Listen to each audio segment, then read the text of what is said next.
서울 아파트 공급의 유일한 수단인 정비사업. 이 재개발 재건축이 공사비 상승으로 굉장히 시름을 앓고 있습니다. 공사비 1,000만 원 시대. 이것은 위기가 아니라 서울의 아파트 공급의 새로운 기준이 된다라고 말씀드릴 수 있습니다.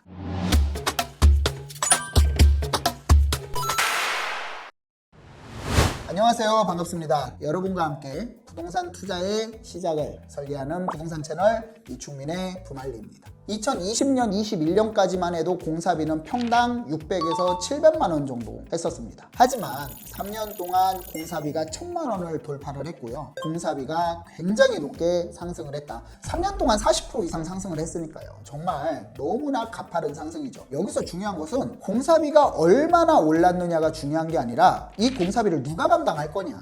이게 제일 중요한 포인트라고 보여집니다.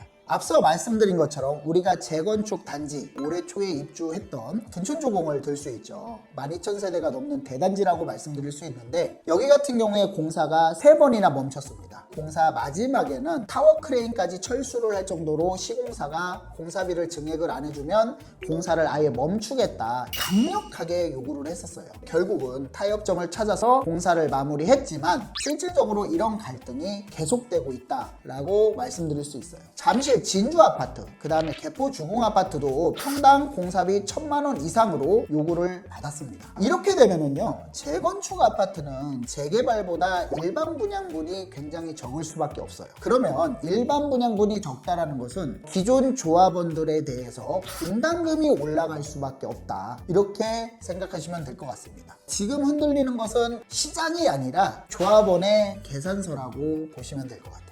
조합원의 분담금이 늘어나면 당연히 조합원들의 저항이 커지겠죠. 협상이 길어지면 금융비용 또한 또 늘어납니다. 그래서 악의 고리가 계속 연결이 된다라고 보시면 될 것 같아요. 내가 조합원으로서 추가 분담금이 늘어난다? 이게 그렇게 되면 어떻게 돼요? 조합원들은 일반 분양분을 분양가를 높이겠죠. 이 일반 분양분의 분양가가 높아야 되는데도 불구하고 분양가 상한제를 적용시켜서 실질적으로 로또 분양이다라는 이야기가 나오는데 분양가 상한제가 적용되지 않는 일반 분양분에 대해서는 분양가가 굉장히 높게 올라갈 수밖에 없다. 이렇게 말씀드릴 수 있어요. 이건 단순히 부담이 아니라 시장의 가격을 재조정하는 과정이라고 보시면 될 것 같아요. 최근 정부에서는 분양가가 계속적으로 높아질 수밖에 없는 구조를 인지를 하고 고분양가에 대한 심사를 좀 완화를 했고요. 서울시도 인허가 절차를 좀 간소화시켜가지고 최대한 조합원들에 대한 갈등, 구조적으로, 수익적으로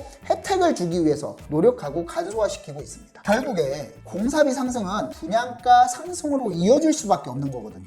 공사비가 높다라는 것은 이제 뭐 재건축 재개발을 하는데 변수가 될 수 없습니다. 높은 분양가를 정당화시키는 근거로 작용하는 거예요.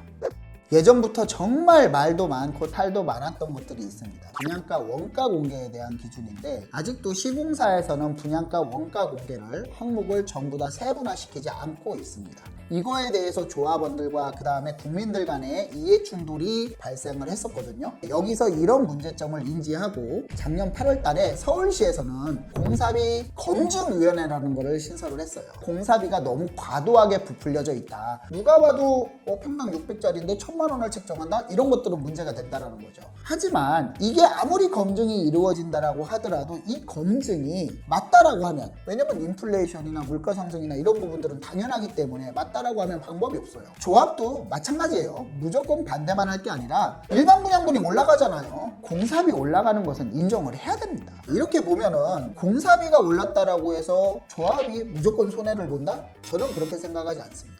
결국 숫자의 노름이 아니라 협상의 기술이라고 보여집니다. 그러면은 향후 어떻게 바뀔지 한번 생각을 해보겠습니다. 우리는 항상 시장을 볼 때 단기, 중기, 장기로 시장을 설명을 하는데 단기적으로는 분명히 조합원들의 저항이 굉장히 거세겠죠. 근데 중기적으로 봤을 때는요, 공사비 상승이 분양가 인상의 정당한 근거가 될 수 있어요.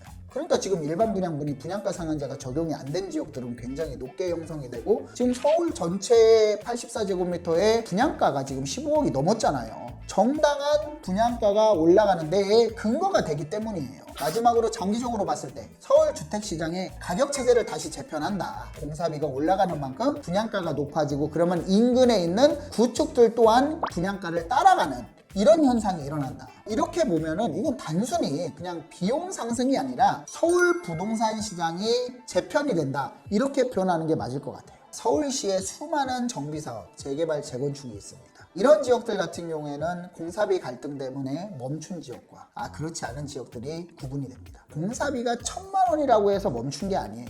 시장에 공사비에 대한 기준점이 없다. 이렇게 보는 것이 맞을 것 같아요. 둔촌조금 아파트가 3번이나 공사를 멈췄을 때 그건 위기가 아니라 새로운 기준이 흔들렸다는 거죠. 우리는 서울 아파트의 기준가가 어디까지 올라가는지를 보고 있는 거예요. 결국 시장은 움직이게 돼 있죠. 공사비가 인상되는 점, 이거는 누군가는 인정을 해야 돼요. 더 높은 공사비, 더 높은 분양가, 그리고 달라지는 기준. 서울시의 정비사업은 멈춘 게 아닙니다. 기준이 새로 쓰여진다라고 보면 될 것 같습니다. 지금까지 여러분과 함께 투자의 시작을 설계하는 채널 이충민의 부말리였습니다. 감사합니다.